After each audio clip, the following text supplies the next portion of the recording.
Assalamualaikum warahmatullahi wabarakatuh. Kembali lagi kawan di Legenda Catur Dunia. Masih dari video kandidat turnamen 2024 hari ke-7 kawan. Babak ke-7. Tak terasa sudah seminggu kita kawal video kandidat ini. Nah, di game ke-7 saat admin sedang rekaman kawan, masih berlangsung satu game yang belum selesai. Partainya Nijat Abbasov versus Vidit yang terlihat cukup seimbang kalau kita lihat dari evaluasi bar engine kawan. Dan tadi juga saya sempat melihat partainya Alireza Firoza versus Gugas ini juga sempat level kawan. Tapi sepertinya Gugas melakukan kesalahan fatal. Dimana kita lihat diagramnya seperti ini. Alireza unggul kuda kawan di sini. Mungkin ya harapan dari Gugas bisa meloloskan pion ini bisa promosi kawan. Tapi kita tidak akan ulas permainan Alireza Firoza versus Gugas. Tadi sudah saya siapkan permainan Hikaru Nakamura versus Ian Nepomniachtchi kawan. Yang pertama kali selesai pada game ke-7 ini. Jadi tadi gamenya saya lihat cukup bagus. Jadi saya analisa langsung untuk persiapan untuk direkam dan diupload kawan. Dan partai yang lain berakhir remis juga, Fabiano Caruana melawan Praggnanandha. Sehingga sekarang posisi klasemen kawan masih ada nama Ian Nepomniachtchi dan Domarajo Gugas kemarin juga mendampingi Ian Nepomniachtchi karena kalah kawan mendapatkan 0 poin sehingga Ian Nepo memimpin turnamen ini sendirian tak terkalahkan kawan. Begitu juga dengan Fabiano Caruana ini juga belum sempat tersentuh kekalahan. Cuma dia hanya satu kali menang saja kawan Fabiano Caruana. Diikuti Prag, diikuti Hikaru Nakamura kawan dan pemain-pemain yang lain. Sedangkan video woman kandidat ada satu partai yang berakhir menang kalah pada game ke-7. Partainya Li Tingji memetik kemenangan atas saudara dari Praggnanandha kawan. Kembali kalah kawan Faisal Irames Babu ini. Cukup disayangkan debut dari Faisal Irames Babu Praggnanandha banyak mengalami kekalahan. Sekarang posisi klasemen juga di kandidat wanita kawan masih dipimpin oleh Tan Zhongyi bersama Alexandra Goryachkina. Oke, langsung saja ke game yang sudah saya siapkan dari permainan Hikaru Nakamura versus Ian Nepomniachtchi pada game ke-7.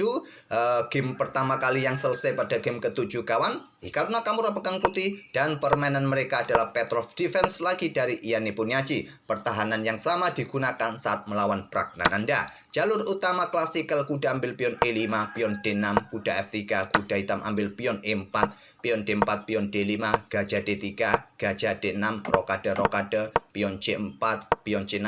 Tadi juga dengan langkah gajah D6 pilihan kedua kawan. Kemarin sempat saya tunjukkan juga variasi kuda C6. Jadi tadi tidak saya tunjukkan. Nanti di akhir video saya sertakan link saat menghadapi Praggnanandha dengan langkah-langkah ciamik Praggnanandha kawan. Korbankan pion pusat, korbankan pion menteri, korbankan kuda, menghancurkan Petrovnya Ian Nepomniachtchi. Dengan posisi yang unggul kawan. Dan Ian Nepo blunder, kemudian sempat unggul Praggnanandha, tapi Praggnanandha tidak menemukan langkah terbaik, melakukan langkah gajah F5 kawan, yang merupakan langkah kurang presisi, langsung hilang seketika. Keunggulannya yang bagus menurut engine, menteri naik ke petak E5. Oke, kembali lagi ke permainan Hikaru Nakamura dengan pion C4, pion C6, ada benteng E1. Nah, di sini sedikit perbedaan langkah Praggnanandha dengan Hikaru Nakamura ini kawan.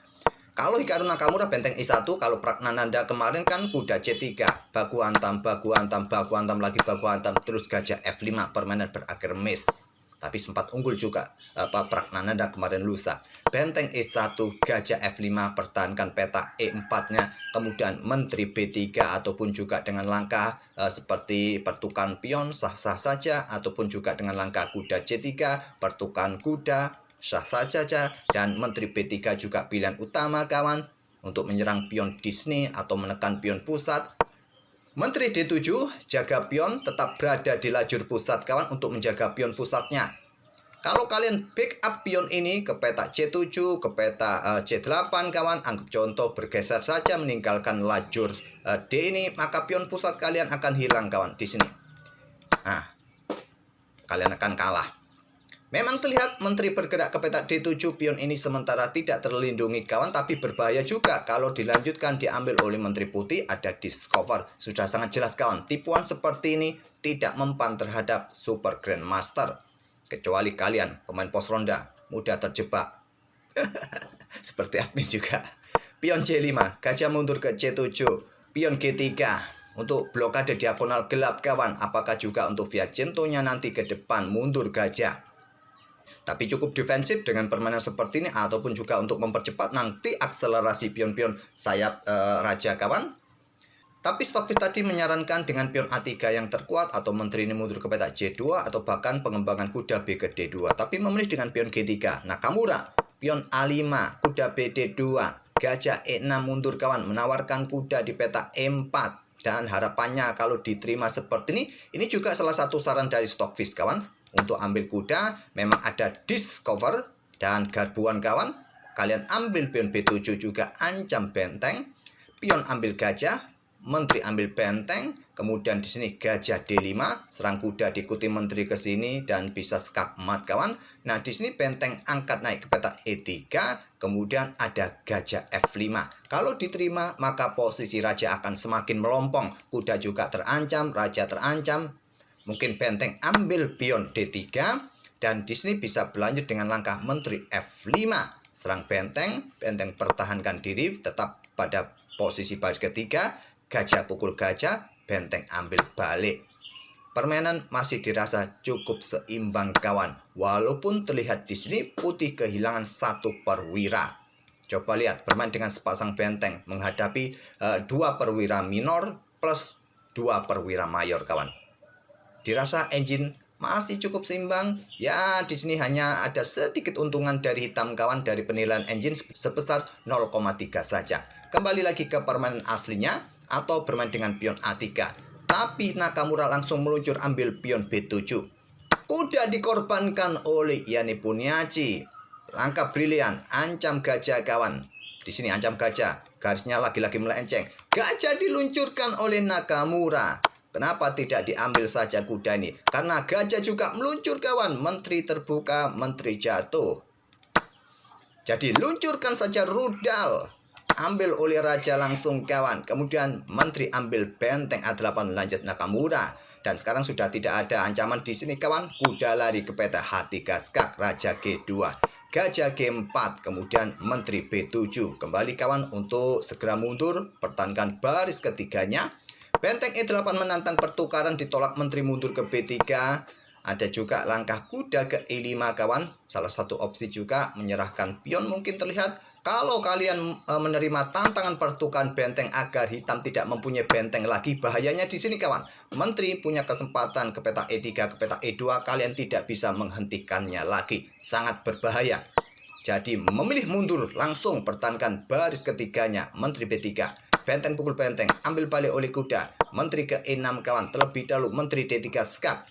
Blokade oleh gajah, menteri mundur, backup kudanya. Dan di sini aktifkan kuda ke D7, Yani Puniachi. Cukup menarik kawan sampai langkah ke-22 ini. Saling gebrak, gebrak sana, gebrak sini, gebrak sayap raja, gebrak sayap menteri kawan.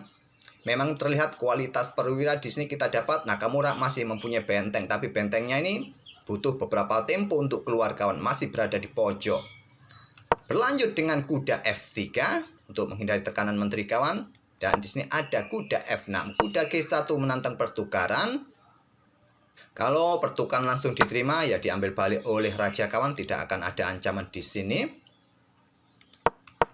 Raja memilih mundur ke G8 terlebih dahulu. Ya nepo, menteri E2 menantang pertukaran. Jelas kalau putih yang mendahului ya wassalam kawan, kena tusukan raja menteri. Menteri ke E2 menantang pertukaran. Ditolak blokade dengan kuda E4 menantang pertukaran kuda. Dan di sini putih punya opsi sekarang untuk ambil kuda yang cukup mengganggu. Setelah itu raja ke G1. Tapi memilih dengan langkah pion A4 kawan. Buat jalan bagi benteng untuk segera naik di baris ketiga. Dan keunggulan putih mulai hilang kawan. Kembali level sekarang permainan. Yani pun meluncurkan gajah, ambil pion G3 kawan. Langkah-langkah brilian pengorbanan-pengorbanan dari Yani Puniachi. Ya diambil kawan, kalau tidak diambil ya mau kemana lagi juga, tak ada pilihan terbaik lainnya. Ambil menggunakan pion H. Sekarang kuda dikorbankan kawan ke F4 skak, garbu menteri, garbu raja, tak ada pilihan kawan, harus diambil menggunakan pion. Apa rencana dari Yani Puniachi? Korbankan perwira sebanyak itu kawan. Menteri G6 mengikutinya, raja ke F1, kuda G3, menteri putih juga jatuh akhirnya. Kenapa raja ini tidak bergeser ke sini? Kalau ke sini tetap garbuan kawan. Kalau ke sini kawan, menteri akan ke sini skak. Tetap kawan, diikuti kuda, tak ada pilihan, menteri juga jatuh. Nah, bedanya di sini kawan dengan variasi atau permainan aslinya, pion ini kawan tidak bisa dipertahankan, kalian bisa kalah. Walaupun jumlah perwiranya dengan permainan asli sama kawan. Coba lihat, pion di sini jatuh, pion di sini bisa jatuh. Anggap contoh kalau kalian pertahankan dengan langkah kuda ini kawan blokade, maka ada gajah yang akan pin kuda di sini. Mungkin kalian pertahankan dengan benteng, ada menteri ke E1, kalian tidak bisa ambil menteri, posisi kalian kena pin, dan posisi gajah kena serangan. Kalau ada benteng C3, bisa berlanjut gajah sikat kuda. Kalian tidak bisa ambil menggunakan kuda karena posisi kena pin, ambil menggunakan benteng, maka gajah jatuh kawan. Posisi kalian kalah dengan permainan seperti ini jika raja bergerak ke peta H2, ke peta F1 yang terkuat. Kemudian di sini kuda tadi, B3 skak, raja ke E1, menteri jatuh, ambil balik oleh kuda, inilah bedanya kawan. Jumlah perwira sama seperti variasi raja ke peta H2 tadi kawan. Tapi bedanya sekarang posisi pion kalian aman semua. Berlanjut, gajah G4 diikuti dengan langkah menteri ke sini, mungkin seperti itu. Benteng A3, pertahankan baris ketiganya terutama peta F3 untuk dukungan kuda blokade nanti jika ada ancaman di sini kawan, maka kuda F3 masih bisa blokade. Gajah ambil kuda, ambil balik oleh raja. Menteri ke G1 ancam gajah. Kuda bergerak ke B3, lindungi gajahnya kawan, dan gajah juga proteksi pion di sini. Kuda juga proteksi pion di sini. Semua terproteksi kawan. Gajah juga proteksi pion, pion proteksi benteng, dan kalian sulit untuk juga mendorong pion-pion sayap raja. Berharap salah satu pion bisa promosi nantinya. Menteri G2 skak, raja ke D1, skak lagi, raja ke C2, skak lagi agar tidak sembunyi kawan. Raja naik ke peta C3, skak lagi, raja ke C2, skak lagi kawan, C3 lagi, skak lagi, ke C2 lagi, skak lagi, dan permainan berakhir miss di langkah ke-40. Sangat ciamik permainan dari Ian Nepomniachtchi. Korban mendapatkan menteri kawan, tapi Hikaru Nakamura mampu mempertahankan diri. Cukup menarik, cukup menghibur game dari keduanya kawan, dan semoga bisa jadi bahan referensi kalian ide-ide dari permainan Hikaru Nakamura menghadapi Petrov Defense lagi kawan. Insya Allah nanti sore kayaknya agak telat untuk upload, atau mungkin juga tidak bisa upload kawan. Rencana hari ini mau ke Surabaya, tapi lihat saja nanti kalau ada kesempatan ya masih bisa upload. Kalau terpaksa ya baru besok akan kita ulas kawan untuk mengisi hari jeda. Tapi ada beberapa turnamen juga yang sedang berlangsung kawan. Turnamen yang ada di Spanyol, turnamen yang ada di Amerika juga ada kawan. Kita lihat saja nanti, admin juga belum mengecek game-game yang ada di turnamen Spanyol ataupun Amerika. Terima kasih, kita akan bertemu di video-video selanjutnya. Wassalamualaikum warahmatullahi wabarakatuh.